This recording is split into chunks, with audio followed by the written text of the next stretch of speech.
Olá, eu sou o Ricardo Esteves Ribeiro. Neste episódio vais ouvir uma entrevista com a socióloga Cristina Roldão.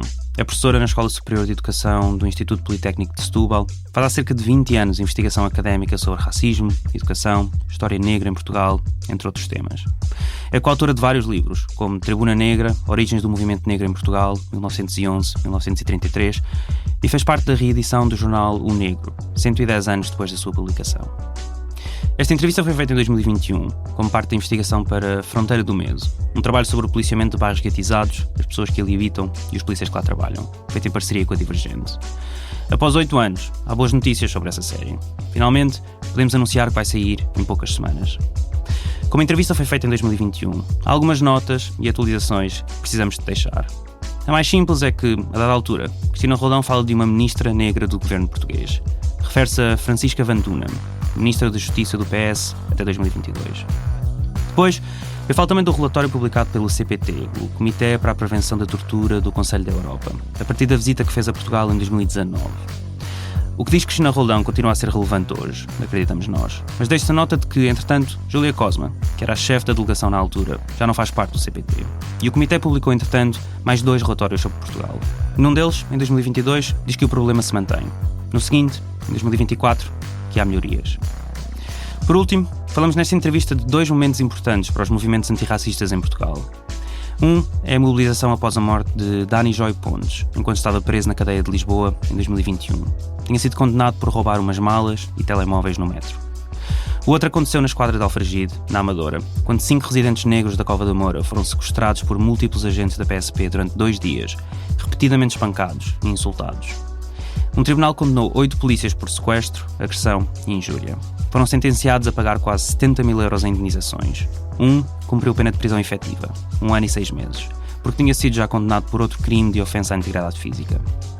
Os juízes deram como provado que vários agentes falsificaram autos de notícia de detenção, onde registaram denúncias caluniosas contra pessoas em quem tinham antes batido. Agora sim, deixo-te com a entrevista. Cristina Roldão sobre polícias, prisões e abolicionismos.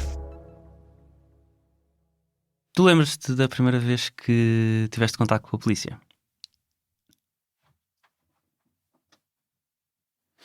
Lembro-me. Eu venho de um bairro de realojamento.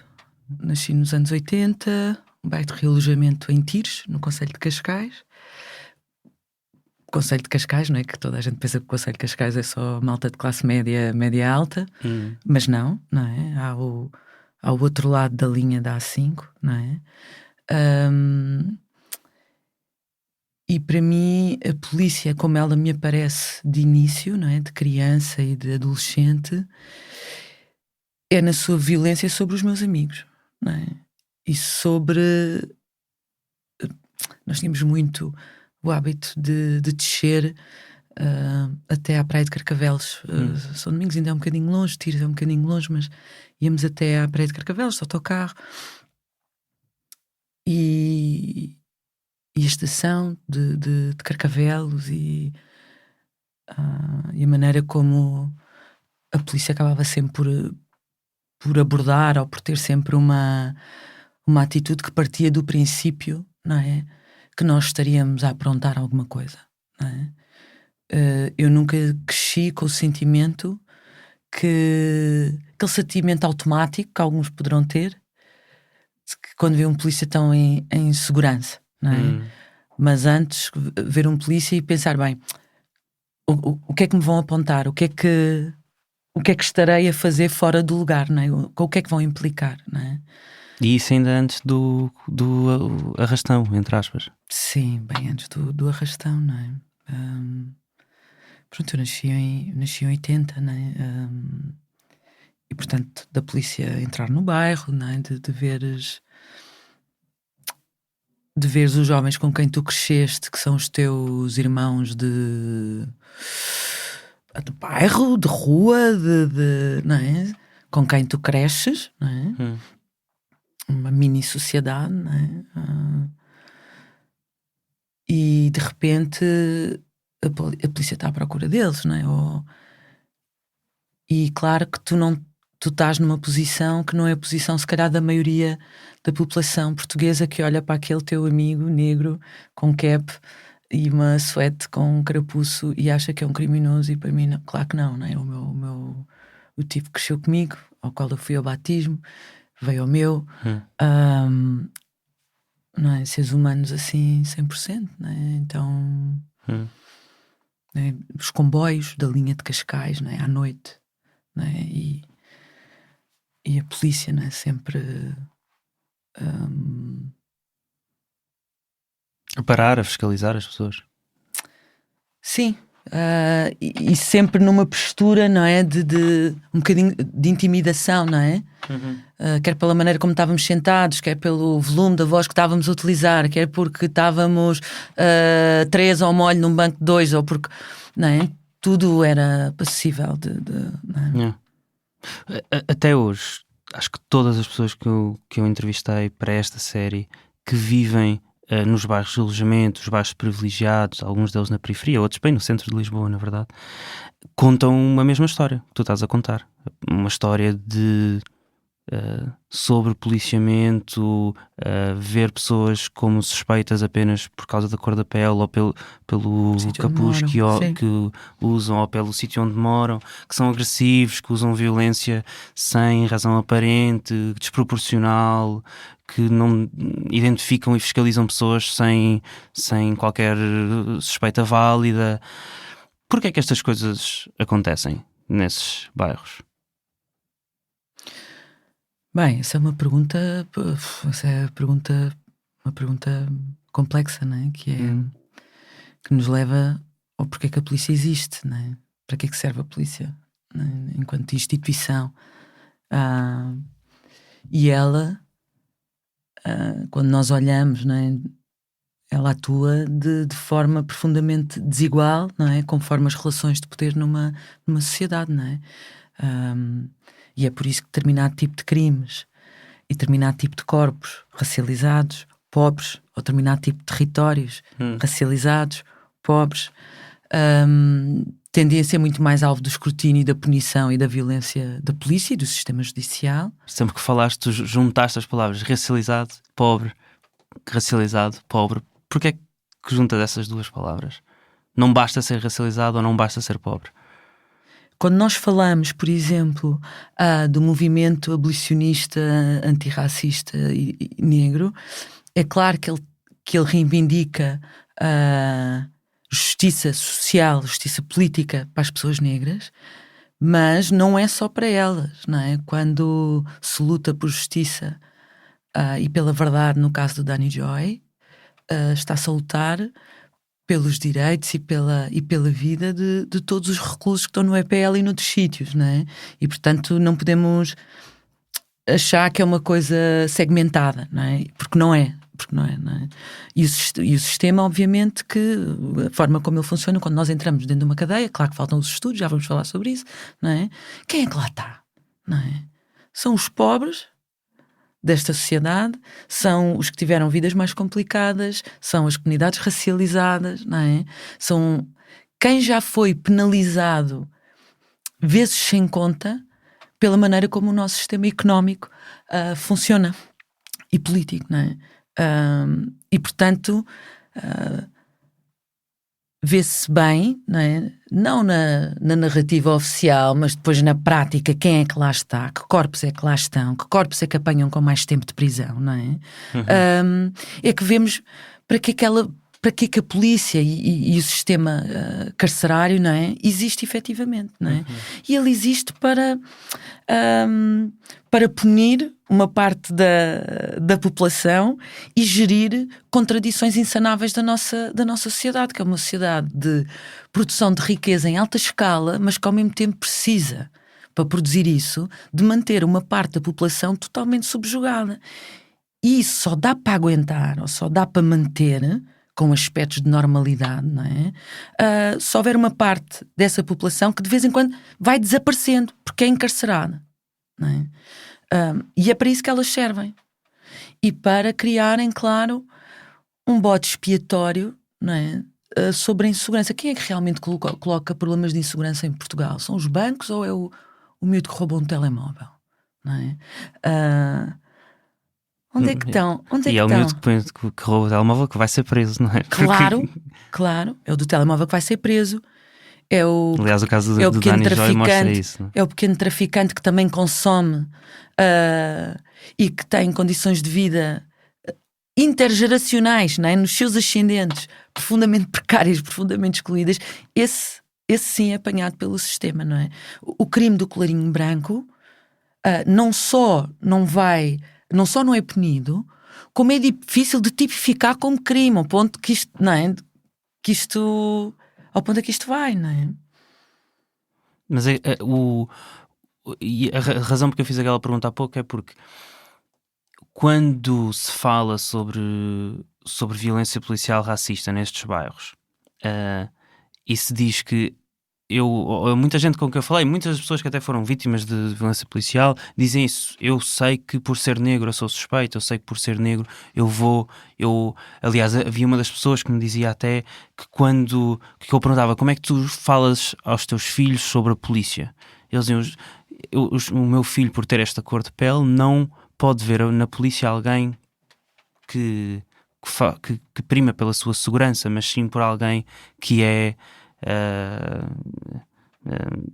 que causará inquietação e que causará dor. Mas a verdade é que quando eu falo também com pessoas brancas que vivem nestes bairros, elas próprias também têm histórias parecidas, similares, também de violência policial. Ou seja, importa muito mais o sítio onde tu vives e nasceste, ou importa mais a cor da tua pele, ou importa tudo isto junto? Bem, quando nós dizemos sítio, o sítio não é um espaço com X quilómetros quadrados, não é? Um sítio tem um significado social, não é? E é estratificado, o espaço está estratificado socialmente, não é? E está estratificado, entre outras coisas, pelas populações que lá habitam ou que o usam, não é?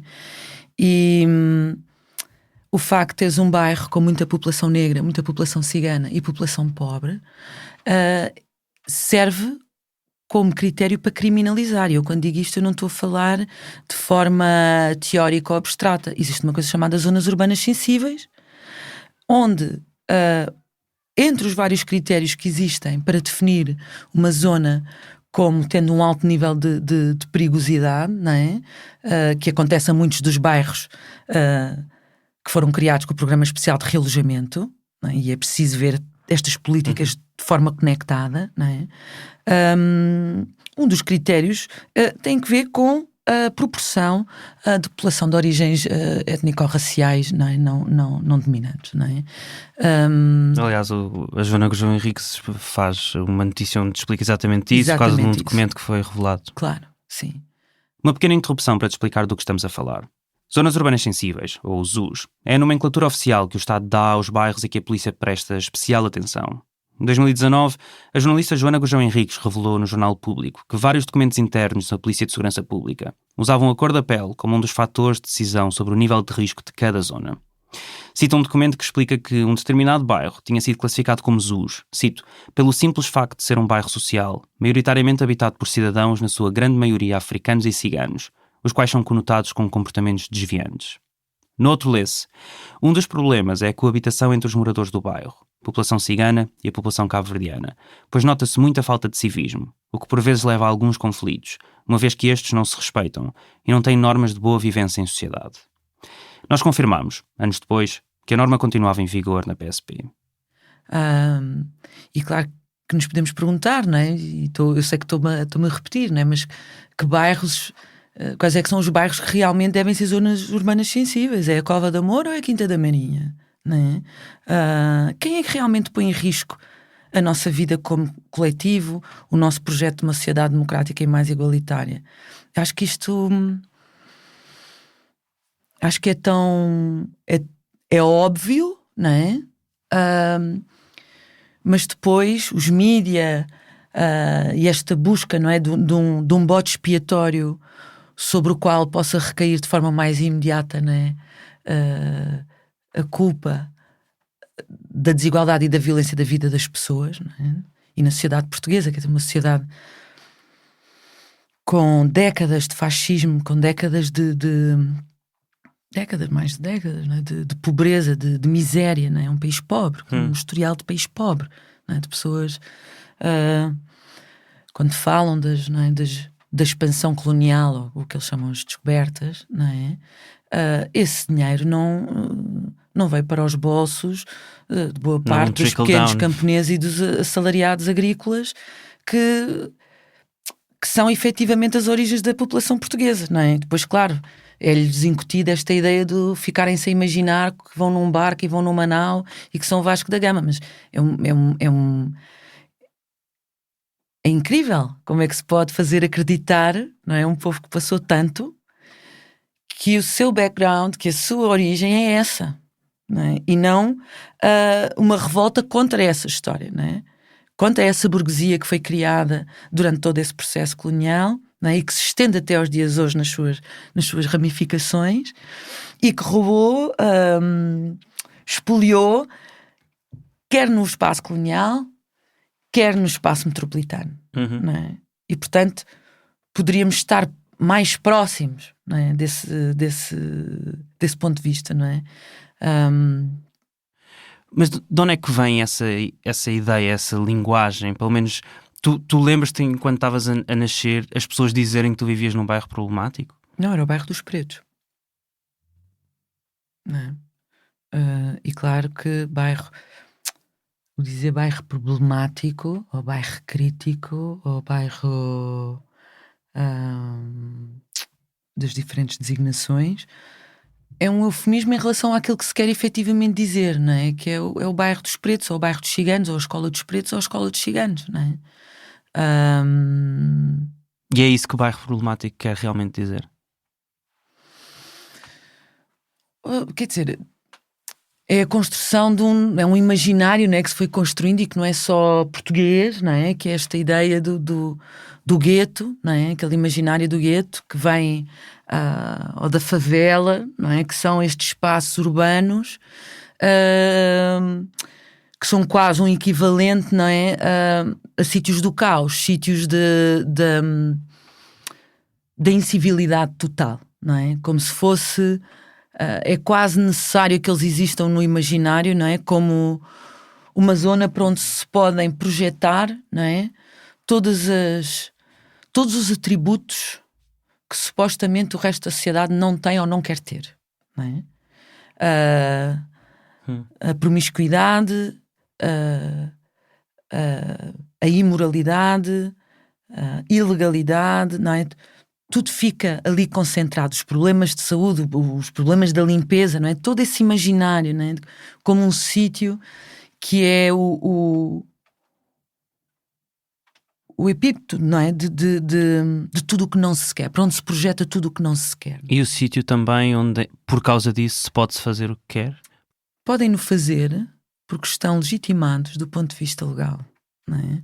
É claro que haverá sempre polícias que, por características pessoais específicas, serão profundamente racistas, profundamente violentos e não deveriam de nenhuma forma, não é, estar a ocupar aquele cargo.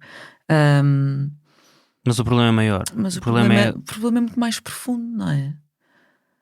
O problema é muito mais profundo. Quando se decide, por exemplo, numa política de habitação e de ordenamento do território, que se vai segregar, já se sabia, não é? O Programa Especial de Realojamento, já se sabia que não funcionava, já se tinha visto nos sítios que não funcionava, não é?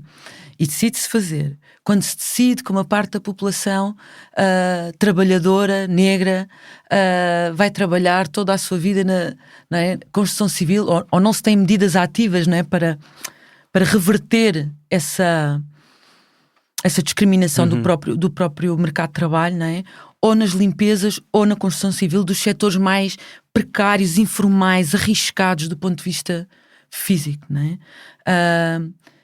Quando se tomam todas estas decisões, quando se decide que os filhos destas pessoas que nascem a seguir 81 não têm direito à nacionalidade portuguesa, não é?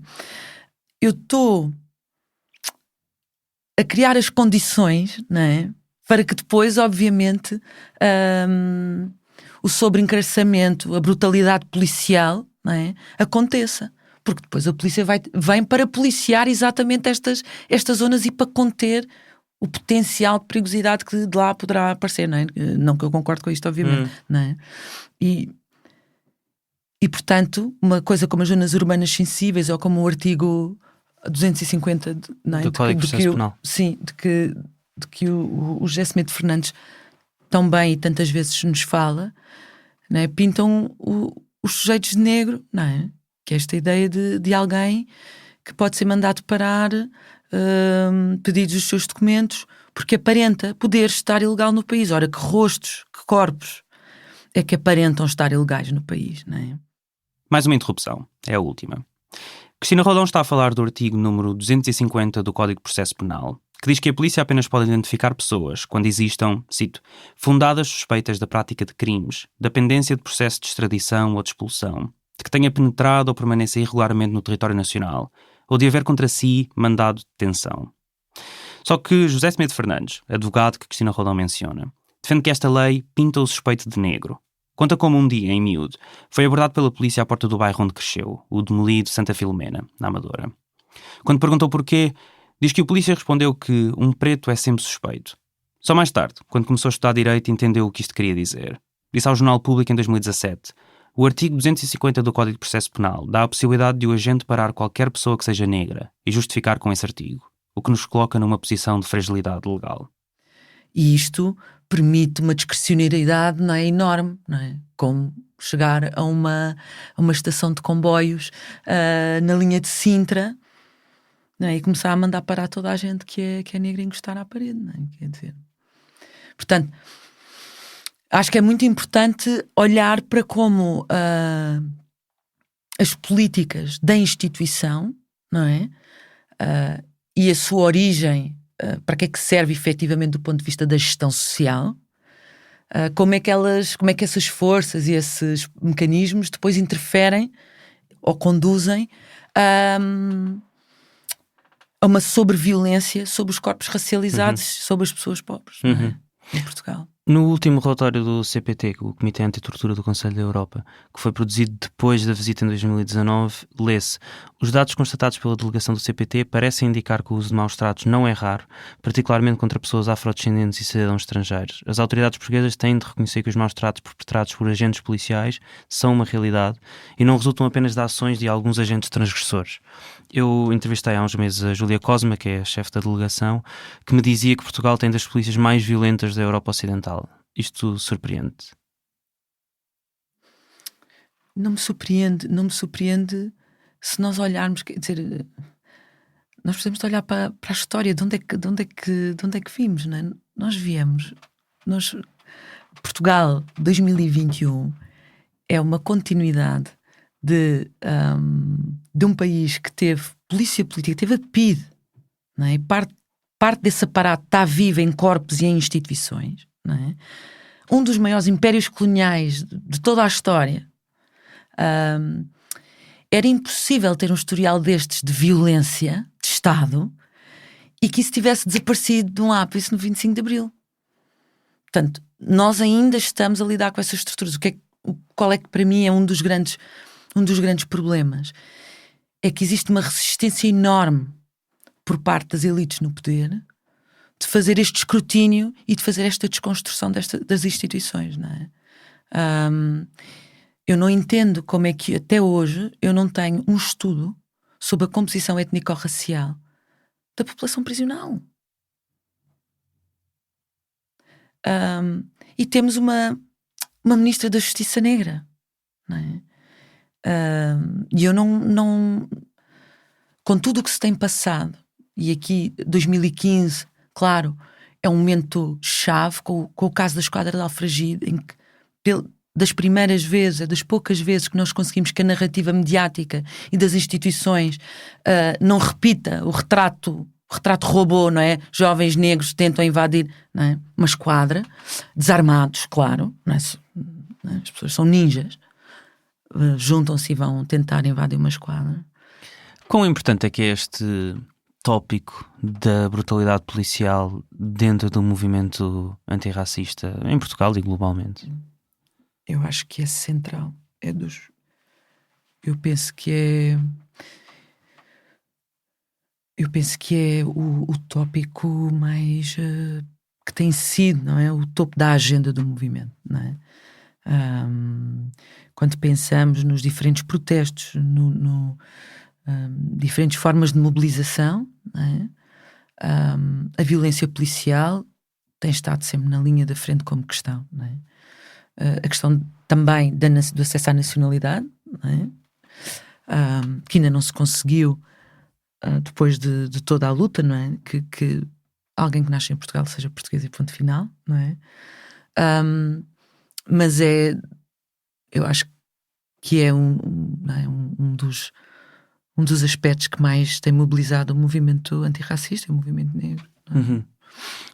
Vocês escrevem no artigo "E por cá, qual o debate sobre o movimento Defund the Police?", tu, Rita Alves e o Pedro Varela começam por perguntar, a da altura no artigo, como é que podemos acabar com a violência policial racista em Portugal? Como é que isso se faz? Bem, a proposta do Defund the Police, né, e do movimento abolicionista tem diferentes perspectivas. Nós nesse artigo procurámos arrumar em duas grandes linhas, mas é sempre mais um exercício analítico do que propriamente porque as coisas na realidade são todas muito mais misturadas, mas procurámos identificar uma linha que nós podemos chamar mais reformista, não é? Que aquilo que acaba por reivindicar é um aprimoramento do sistema, não é? Porque como se a violência policial fosse um desvio, não é? Uma exceção, algo que é excêntrico ao funcionamento normal das instituições, não é? E que, portanto, com algumas medidas corretivas, não é? O sistema poderá funcionar e produzir verdadeira justiça, não é? E há visões mais críticas da instituição policial como um todo, não é? Quando nós olhamos para a história das nossas sociedades, não é? A polícia nem sempre existiu, as prisões nem sempre existiram, não é? Elas são uma construção histórica, não é? E que na sua origem serviu sempre para reprimir as classes ou os grupos mais desprivilegiados, não é? E no sentido de garantir a propriedade e os interesses dos grupos dominantes, não é? E é essa a sua gênese, a sua matriz genética, não é? E portanto, e essa é uma posição que eu tenho, que os autores, que a Ana Rita Alves tem, o Pedro, não é? Que os autores desse artigo têm, que é a existência de polícia parte do princípio que para eu garantir a segurança de uns eu preciso de violentar uma parte da população, não é? E eu não concebo ou eu não quero para mim uma sociedade que eu precise de o fazer, sobretudo quando eu percebo que esses que são penalizados por este sistema são os que já foram penalizados por esta mesma sociedade vezes sem conta desde o dia que nasceram e nos seus ascendentes, nos seus antepassados, exatamente. Quer dizer, é uma linha de violência, de pobreza, de esmagamento, não é? Para uma sociedade que está sempre, que precisa de produzir um conjunto de pobres, não é? Um conjunto de despesinhados para que outros possam ter uma posição. Portanto, não é possível acabar com a violência policial sem acabar com a polícia? Uma das definições de polícia é que ela tem o monopólio da violência legítima. É uma instituição que na sua matriz produz violência. Ela não existe, não é? Violência policial é um pleonasmo. Claro, não existe uma sem a outra. Sim, é isso mesmo. Não é? Ela existe para exercer violência. Depois alguns vão discutir, mas há violências que são legítimas e violências que não são legítimas, não é? E claro que depois faz lembrar quase o debate sobre a questão do mérito, não é? Quando nós olhamos para a vida das pessoas que estão encarceradas nas nossas prisões e vamos fazer as suas histórias de vida, não é? E vamos olhar para trás, será que não nos diz muito mais sobre como é que a nossa sociedade funciona de forma desigual e violenta, ou diz mais sobre, não é, o livre-arbítrio daquela pessoa, não é, e a sua propensão criminal, seja o que for, não é? Eu acho que nos vai dizer muito mais sobre como é que nós funcionamos como sociedade, não é? E como é que o Estado, no seu braço da política social, foi sistematicamente falhando, não é? E é por isso que os jovens que muitas vezes estiveram em centros de reinserção juvenil, depois reincidem, não é? Muitos dos casos são de reincidência. Então, mas não era suposto ser um sistema que reeduca, que reabilita? Como é que se pode reabilitar alguém numa prisão portuguesa, não é? Como é que se pode reabilitar alguém numa prisão, não é? Só mesmo uma sociedade que quer fazer desaparecer parte das suas contradições e dos corpos, não é, que têm isso manifesto, é que pode acreditar que uma prisão pode reabilitar alguém, não é? Como é que estar preso 10 anos, 12 anos, não é? Às vezes desde uma idade tão nova, com um estigma social brutal quando saem, e o que isso significa do ponto de vista do acesso ao emprego, do ponto de vista das relações humanas, do ponto de vista da destruição psicológica, não é? destas pessoas e das suas famílias, não é? Como é que pode ser reabilitador? Não é? Mas como é que tu imaginarias que seria um mundo sem polícia? Eu imagino um mundo, claro que é sempre um exercício, mas nós precisamos de o fazer, porque senão só reproduzimos a sociedade tal qual ela está. Aquilo que nós vemos é que a população prisional é uma população a quem o Estado e a quem a nossa sociedade, do ponto de vista da solidariedade, falhou, não é? De forma intergeracional, não é? E, portanto, eu acredito que uma parte dos problemas que se procura conter com as prisões deveriam ser tratados de outra forma, através do cuidado, não é? A quantidade de pessoas que têm problemas de toxicodependência ou que têm problemas do foro psicológico ou psiquiátrico e que estão encarceradas, não é? Histórias de exclusão e de violência desde a mais tenra idade, não é? Portanto, eu acho que nós precisamos muito mais de investir em políticas sociais e de cuidado do que em medidas repressivas, não é? E, portanto, pegar no dinheiro que nós gastamos nas polícias e colocá-las no Serviço Nacional de Saúde, é isso? Estou a dar um exemplo, obviamente, não é? E construir respostas mais adequadas e serviços de maior qualidade para estas comunidades, sim. E de investir no policiamento, em vez de estarem a comprar as tais carrinhas ou os tanques ou o armamento para poder entrar nas tais zonas urbanas sensíveis e ter uma intervenção e pôr mais polícias, não é? Esse dinheiro e esses recursos deveriam estar, e muito justamente, ao serviço do cuidado destas populações que historicamente foram pisadas, não é? Pelas nossas instituições e pela nossa sociedade. Vocês escreviam nesse artigo: é preciso perguntar que tipo de projeto de sociedade quer um país em que a despesa em segurança e ordem públicas é 37 vezes superior à despesa com habitação e serviços coletivos, em 2018. A habitação, não é? A habitação é um direito na nossa Constituição, mas isso não é verdade. Isso não é verdade, não é? A quantidade de pessoas que não conseguem ter acesso à habitação na sociedade portuguesa e a área metropolitana de Lisboa, e Lisboa, quer dizer, é um exemplo crasso disso, e o debate tem vindo muito mais nos últimos anos por causa da gentrificação e porque de repente a classe média não consegue comprar casa, não é? Mas antes, quer dizer, já havia um problema de habitação na sociedade portuguesa, por isso é que quando veio toda a gente das zonas do interior de Portugal à procura de emprego na área metropolitana de Lisboa e se constroem, não é? E constroem elas próprias os seus bairros e as suas habitações, era porquê? Porque o Estado não conseguia, não é?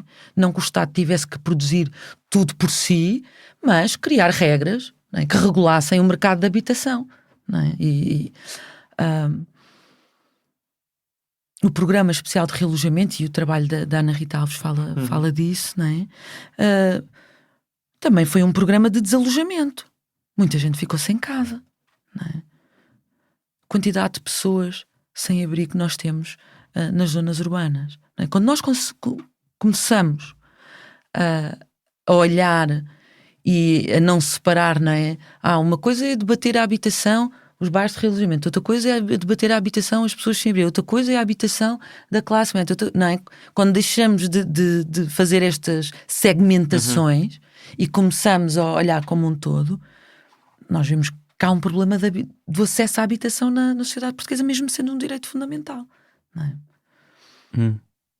Tu escreveste no texto de Ferguson à Palestina e Amador, o abolicionismo de Angela Davis, que é uma recensão ao livro Freedom is a Constant Struggle. Escreves: para Angela Davis, que defende um projeto abolicionista de sociedade, os números da violência e impunidade do Estado reclamam mais por uma luta por justiça social do que por justiça criminal.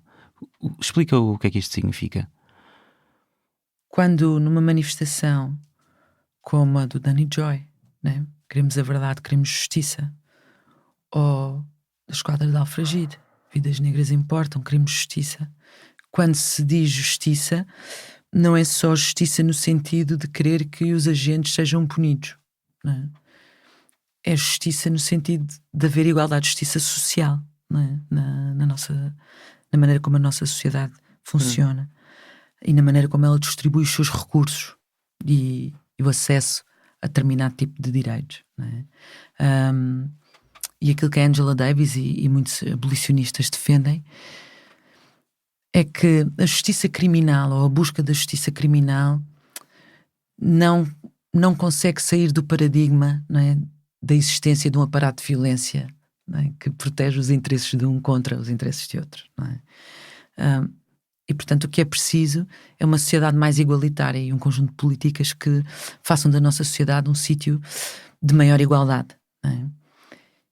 E que parte dos problemas que nós assistimos de violência, se nós tivéssemos sociedades mais iguais, mais solidárias, onde a questão do cuidado, e aqui há aqui uma interseção com as questões de género, onde a questão do cuidado fosse mais central, não é? Onde as pessoas tivessem acesso, desde pequeninas, a creches como deve ser, a escolas como deve ser, apoio psicológico quando ele é necessário e não como se fosse um luxo, não é? Ter apoio psicológico, ser acompanhado desse ponto de vista, que as pessoas pudessem ter habitações à medida e condignas para as suas famílias, que não se fosse super explorado de uma forma próxima, muitas vezes do trabalho escravo, não é? Nas limpezas, na construção civil, na restauração, nas estufas no Alentejo. Está a acontecer aqui, não é?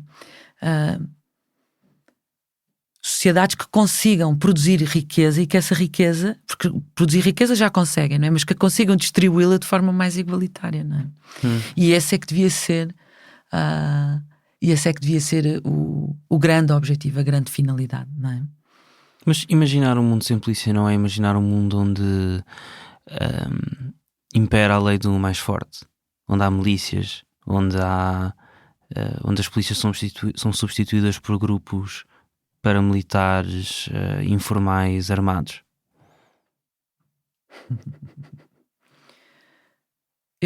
O projeto abolicionista é óbvio que não coincide com essa imagem, mas é uma sociedade que se organiza com base em princípios de igualdade, não é no man's land, ou não é um sítio sem lei, sem regras, sem princípios, não é? Que é a lei do mais forte, é exatamente o contrário, não é? É a lei, é o princípio da igualdade, não é? A Ruthie Wilson Gilmore diz que o projeto abolicionista não é um projeto de destruição, é um projeto de construção. Sim. Portanto, não basta olhar para a sociedade e dizer agora tiramos a polícia daqui e vemos o que é que dá. Pois, ela tem que ser construída, não é? Esse é um caminho que se tem que fazer, não é? Não é uma... Mas tu percebes que é difícil para a maior parte das pessoas imaginar esse mundo, ou mesmo que ele é possível, porque eu acho que, e talvez isso seja uma coisa pessoal, mas parece-me que fomos quase que ensinados, educados, treinados a achar que sempre existiu polícia e portanto é o normal e vai sempre acontecer. Não sei,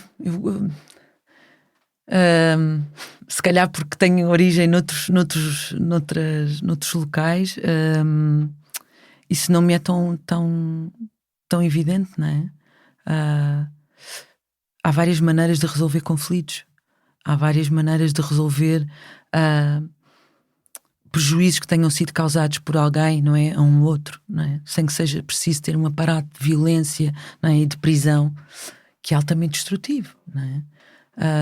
E portanto eu consigo imaginar, não é, a maneira como famílias podem entre si, ou como as comunidades entre si vão gerindo os conflitos que existem nas suas comunidades, não é?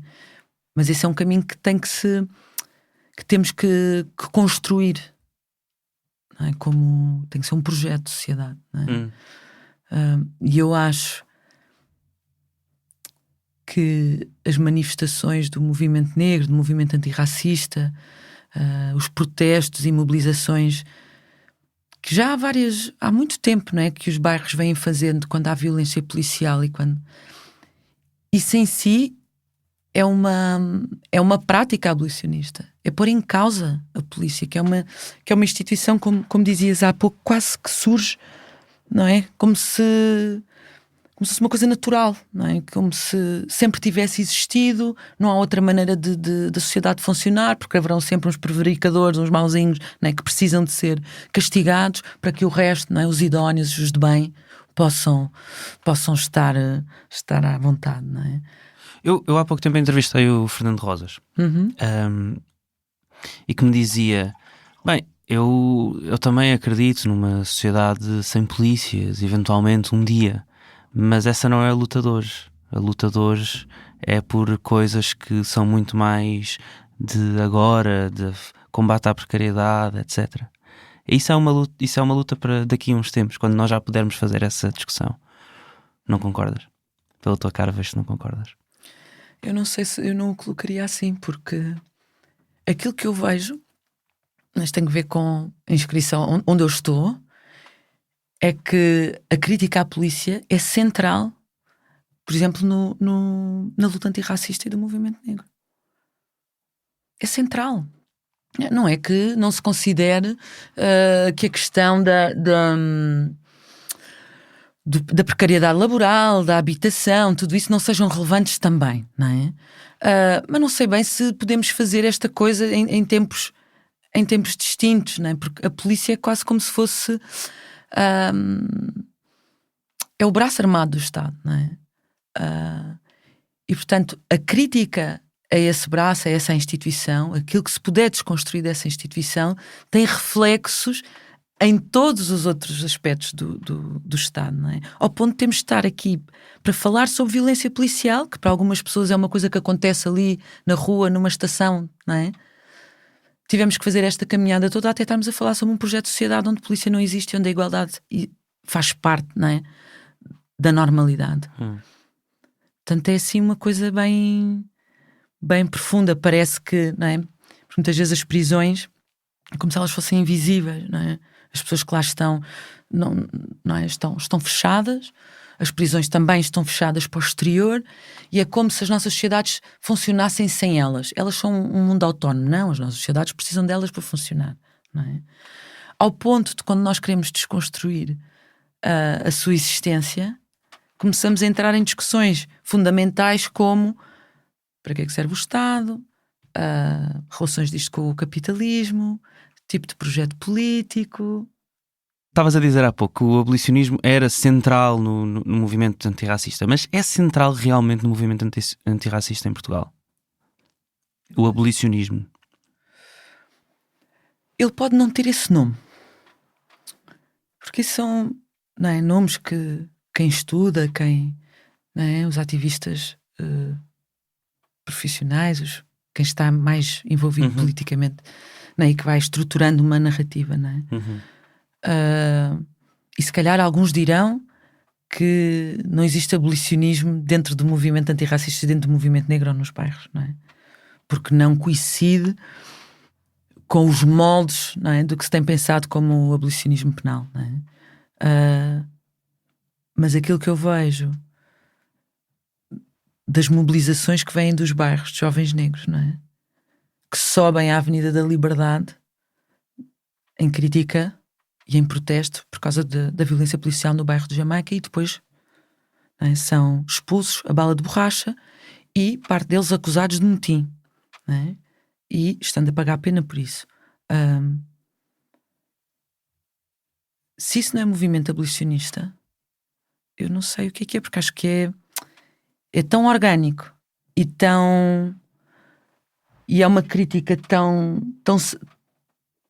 central e tão acutilante à polícia e ao funcionamento das prisões, não é? Pode não seguir o mesmo jargão, as mesmas lógicas de organização do típico movimento abolicionista, mas eu acho que é, não é? Mas nós não vemos banners nas manifestações antirracistas a dizer, ou pelo menos tantos, a dizer defund the police como nos Estados Unidos, não? Não vemos, mas vamos ouvir músicas de hip-hop e vemos as críticas que são feitas à polícia, e não à polícia X ou Y. É a maneira como ela opera, não é? Nos bairros e com pessoas racializadas. A maior parte das manifestações, não fiz uma pesquisa sobre isso, mas se formos analisar todas as manifestações antirracistas e do movimento negro, movimento cigano, sei lá, da última década, e fôssemos contabilizar quais delas é que têm a ver com violência policial, não é? É a larga maioria, não é? Isto não é por acaso, não é? Sim, mas até pode acontecer que as pessoas digam, bem, nós temos é que ter uma melhor polícia, temos que ter um policiamento de proximidade de volta, porque era o que antes existia, não é? Ainda quando estávamos no lançamento do livro no Aljubo, o José Semedo Fernandes disse, bem, antes havia um policiamento de proximidade, deixou de existir. Mas já havia crítica à mesma. Quer dizer, crítica à injustiça do funcionamento da polícia junto das pessoas negras, ciganas e pobres. Ela é antiga, ela é velha, não é? Claro que alguns poderão dizer, bem, mas se houver policiamento de proximidade, as relações, os contextos estão mais pacificados, as relações são mais pacificadas, não é?